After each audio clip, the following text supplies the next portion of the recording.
Murrow gets a lot of credit, quite deservedly, for being the one who finally really stood up and used the power of television to go after McCarthy, and he did it at great risk to his own career.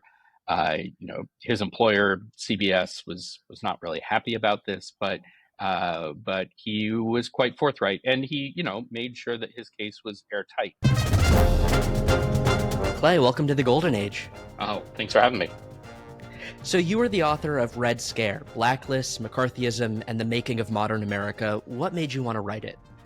So, I'd written a couple other books about sort of mid-century post-war American political history, and that's sort of just also generally a topic that I'm interested in. And so in researching and writing and reading, it struck me that the Red Scare, this period of anti-communist hysteria after the war, was almost like this dark matter that existed around so many other stories and sort of shaped so many other stories of foreign policy, civil rights history, what have you. And even when it wasn't explicit, it was there. And so what interested me was just kind of the desire, the curiosity to go explore that and to kind of give shape to it, really out of my own sense of interest, but also because I thought, oh, that would be a good way to help other people understand sort of the nature of post-war American history in a broader sense, and how a lot of different parts of that were shaped by this one moment. And you write about McCarthyism and the Red Scare almost as if it was what we would describe as a culture war today. Can you talk more about that? Yeah, my argument, it originally started with a question, which was, why did this happen? Why did the Red Scare take place when it did, and why did it take the shape that it did? And obviously, the onset of the Cold War was a big part of that, and security concerns about Soviet espionage. But those were not unique to the United States, and lots of countries had those issues. I also felt like there had to be something more.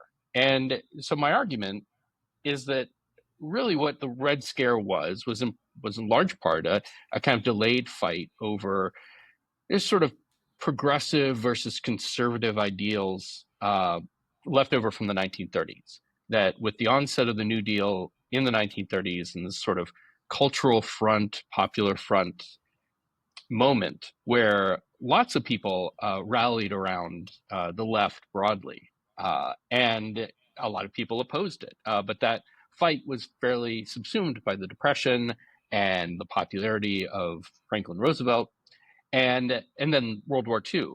And so it's only after World War II and the onset of the Cold War and this demand for total security and really fear of another war, that this cultural conflict not only reignites but takes on a resonance and a vehemence that it never had before, and it's in the form of the Red Scare.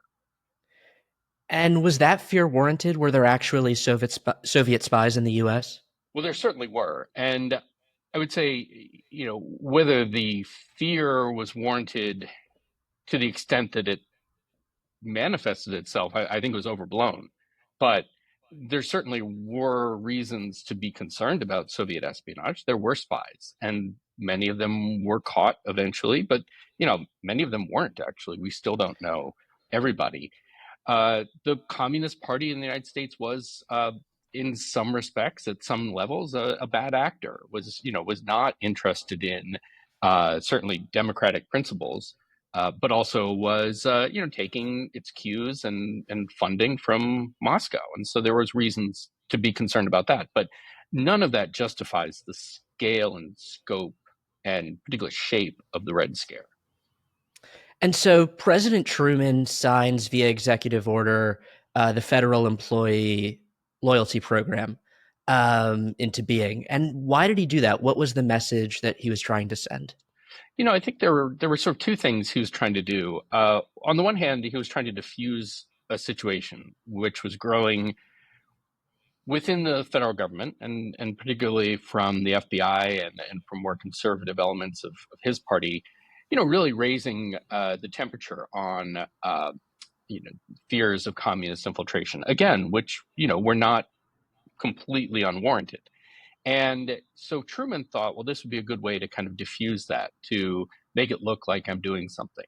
This came right after the 1946 midterms, where the Democrats were absolutely shellacked and, were to some extent a referendum on Truman's presidency so far. And so he really felt like he needed to take a stand. In his view, this was a minor policy. It wasn't going to have much of an effect. But the other thing that he wanted to do was to really, and this sounds sort of contradictory, but was to raise concerns about communism globally. He was committing to spending, billions of dollars to support Greek anti-communists, to support the Marshall Plan, to support anti-communism in Europe, to eventually build NATO. And the public needed to have something to rally around. And so, in a way, Truman was sort of playing with fire. He thought he could control it. He later admitted that he made a huge mistake, and that the loyalty program was not only got it out of hand in itself, but also helped catalyze the Red Scare. And so, why did Senator McCarthy launch these hearings, and who was Senator McCarthy? So Joseph McCarthy in 1950 was 4 years into his first 6-year term as senator. He was kind of a backbencher. He was not very well respected, even among the Republican Party. He was sort of someone who just didn't fit in with the norms and mores of the Senate. But he was, looking for an issue, and he was always strongly anti-communist, and there were elements of the McCarthy we sort of know as this bomb thrower. There are elements of that long before he came to the national attention. But it was in early 1950, right as a number of trials, anti-communist trials, were coming to a head, that he decided to make that his signature issue.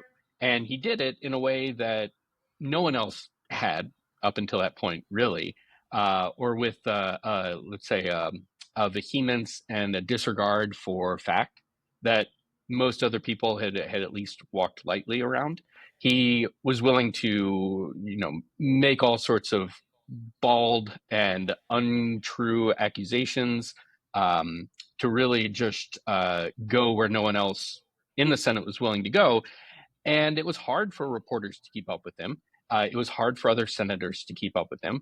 Uh, he did a lot of things that wrecked Senate norms, and the public, for a time, loved him. They loved what he was doing, and he became the center of American politics. Was this a path for power for him, or did he truly fear communism in the U.S.? Well, I think it was somewhere in between. It's hard to know. I don't think McCarthy ever wanted more power. I think it was more like he picked up this issue as a way to give himself some credibility, not knowing that it would take off quite the way it did. And then, he essentially rode that rocket. Uh, he, without any real plan of where it would go. He never had presidential aspirations. He was never someone who really had a plan in place. He never talked about what he would do with all this power that he had, except to continue doing what he was doing. And I think, in some ways, he, yeah, found himself on a vehicle, on a rocket, or call it a runaway horse that he couldn't jump off of, but he also didn't really want to jump off of because he was going fast. And just to extend that metaphor as far as I can, um, he probably knew at the back of his mind that it was going to end badly, but there was really nothing he could do except take advantage of the moment. And he poured fuel on these conspiracy theories that communism had infiltrated all sorts of aspects of American life. Can you talk to me about the power of the conspiracy theory and how we should think about it today? Yeah, well, one of the things about the Red Scare is just how much the conspiracy theory, as an idea. There were many conspiracy theories at the time, but this concept that there's a hidden story behind, there's a real truth behind the falsehoods or the so-called truth that you're being fed, and this. went back to the 1930s, or I mean, really in American history goes long back before that. But what picked up in the late 40s, and certainly McCarthy made a lot of hay about it, is this idea that the federal government and governments at all levels were in the throes of a secret radical left cabal that was destroying America from the inside, and that the media was in on it, the military was in on it, all centers of power were in on it, except for the people who revealed it, right? And this could be a senator like McCarthy. It could be there were any number of journalists out there who kind of played with this. And I want to be clear, not every anti-communist was a conspiracy theorist, and many of them were responsible people. But the ones who were leading the charge of the Red Scare were by and large the ones who played into this conspiracy theory and told people that, their way of life was under threat from the government. And, it is one of the things that stuck around. I mean, people, you can say, well, they came to their senses after the Red Scare, or by the late 50s, but it remained salient for a large number of people, largely on the right. And I think to this day is still one of the dominating ideas of the hard right in America. And what was the real world impact of these hearings and these conspiracy theories? I mean, many people went to jail, right? Especially in Hollywood. Yeah, I mean, well, yeah, I mean, you can enumerate a long list of impacts, starting with the fact that, yeah, a lot of people went to jail. They went to jail For contempt of for Congress, right? contempt of Congress. Right, right. They went to jail for contempt of court at varying lower levels. And this was not because they did anything wrong. They just refused to play the game that the House Un-American Activities Committee wanted them to play. Uh, an untold number of people, thousands of people, lost their jobs, or had their careers derailed because of questions about their loyalty. And it should be noted that none of these programs, none of these efforts ever caught anybody. The spies that were caught were all caught by traditional law enforcement, by the FBI. HUAC and these, varying Senate committees, McCarthy, state and local committees, they never found anybody. There were no communist spies in, say, the LA sewer district, which was one place where they cracked down. So, but there was also, I mean, there are other impacts that go beyond the individual. I mean, there are any number of people who didn't join government because of the fear that they would be somehow punished for their beliefs. There was a restricting of free speech and thought. People just simply didn't express themselves the way that they might have otherwise. This also manifested itself in our foreign policy. Many people in the State Department lost their jobs largely because they had different views about, say, the Chinese Civil War. And it's not that they were pro-communist, but maybe they thought Mao and the Chinese communists were someone we could work with. But the end result of this is that for decades afterward, people in policymaking positions were afraid to express different opinions. And you can see how that impacted our foreign policy leading up to Vietnam, our foreign policy during other parts of the Cold War. This is why these sorts of moments are really dangerous. And beyond government, it, as I mentioned, impacted Hollywood. Can you tell me about the Yeah. Hollywood 10 and the blacklist? Yeah. So the Hollywood 10, this was one of the first major episodes of the Red Scare. And it's when, 10 screenwriters, producers, directors were called in front of the House Un-American Activities Committee and demanded they reveal their beliefs about communism or membership in unions, and they refused to play along. They went to jail for contempt of Congress.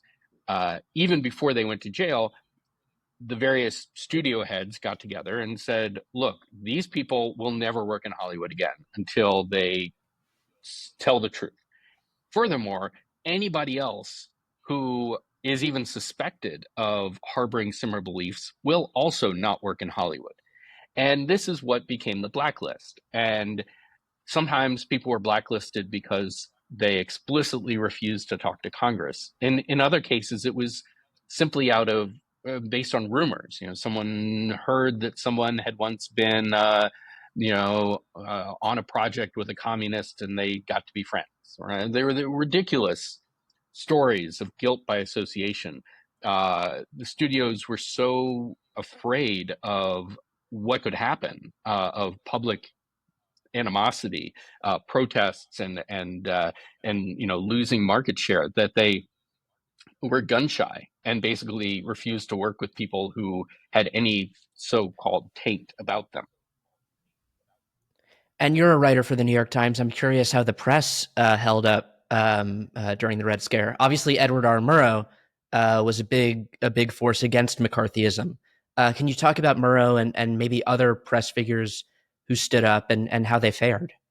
Yeah, I mean, Murrow gets a lot of credit, quite deservedly, for being the one who finally really stood up and used the power of television to go after McCarthy, and he did it at great risk to his own career. His employer CBS was not really happy about this, but he was quite forthright, and he made sure that his case was airtight. One of the things that makes him stand out is that so many other reporters didn't do this. And, to be clear, some did, but many found it very hard to wrestle with McCarthy in particular, because McCarthy was a master manipulator, and he knew how to get the press to say what he wanted them to say. And for a long time, it was simply too tempting not to print whatever he said, because that drew eyeballs. But there was a debate among journalists for several years in the 1950s about how do we cover a guy like McCarthy, who's clearly lying and who clearly is not a good actor, and yet he is a sitting senator. How do we deal with this? And there were several sort of best practice sheets put out, and debates about how do we deal with this, but not enough. And so it stands out that finally Murrow was the one who did what no one else was quite willing to say, and with a platform that got millions of Americans to pay attention. And what about civil liberties? Can you talk about how they were infringed upon uh, and how the courts might have stepped in or didn't? Yeah, well, that's another part of the story, is that for a large chunk of the Red Scare, the courts at all levels were pretty much willing to step aside and let other branches of government, have their will. And so, whether it's the executive or the or Congress, these were moments when you had no real judicial review, or the courts essentially said, this is a moment of emergency, and we need to be willing to sacrifice some civil liberties in the name of security. And not everyone believed that, but I'd say way too many. And groups that should have stepped up, like the American Bar Association, American Civil Liberties Union, did not cover themselves in glory during this time. I think they learned their lesson, and one of the reasons they became so important is because of what they didn't do during the Red Scare. And it was ultimately the Supreme Court, under Chief Justice Earl Warren, who arrived in 1953, who began systematically to push back against the Red Scare, sort of culminating in a series of decisions in 1957 that dismantled a lot of the architecture of the Red Scare and declared that there were limits to what red baiting could achieve. But it took a long time. And I think, again, it's one of these things where eventually the courts, like the media, got the right answer, but at great cost from their delay. Harvard and higher education are in the news a lot today. Can you talk about both Harvard and higher education, how they factored into the Red Scare back then? Yeah, it's not coincidental that Harvard was under attack from McCarthy and other senators in the early 1950s, just like it is today. It's a symbol of the elite and the establishment. It's also a place where a lot of the people who filled out the top ranks of the White House or the executive branch, the New Deal, a lot of them went to Harvard or in one way or the other. And so it was a very attractive target. uh, Higher education generally was a target, both at the federal level and also at the state level. These were places that were built on and increasingly in the 1900s, were premised on the idea of academic freedom, of freedom of speech, of diversity of ideas. These were real values that the universities were trying to inculcate in their students. And, starting in the 30s, a lot of those students had turned to the left. And so by the late 40s and 50s, it sort of becomes this very clear target for people looking for uh, spies or some sort of subversion.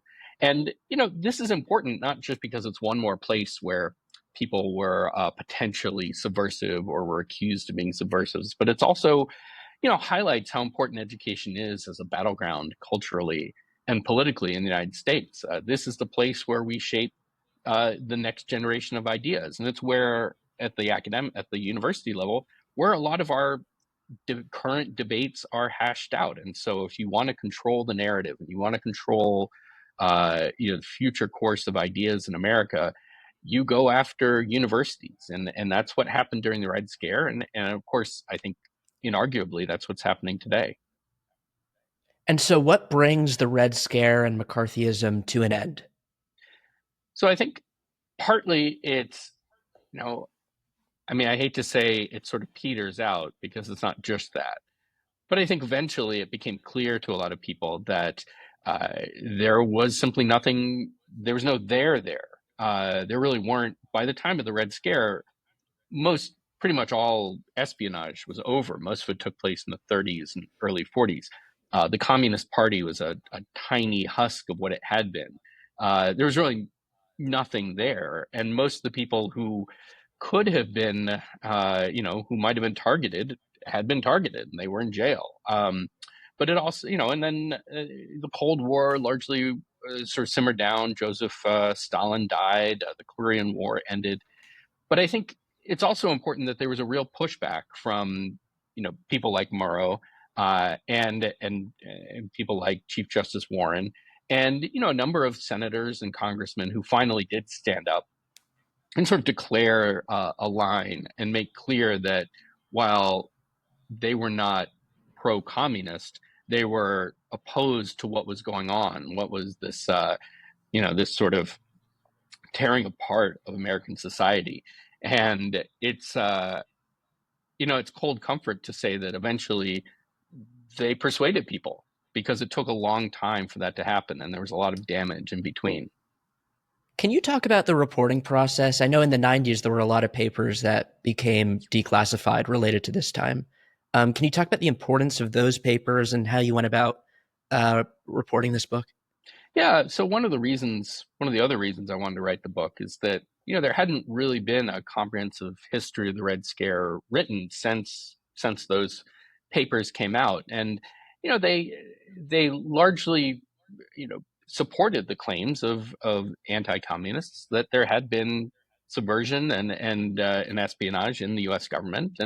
And so I wanted to write a history that took on both sides, that accounted for the fact that, yes, we now know that some of the figures like the Rosenbergs or Alger Hiss were most likely spies, and that these were facts that you have to deal with if you're trying to tell an accurate story of the Red Scare.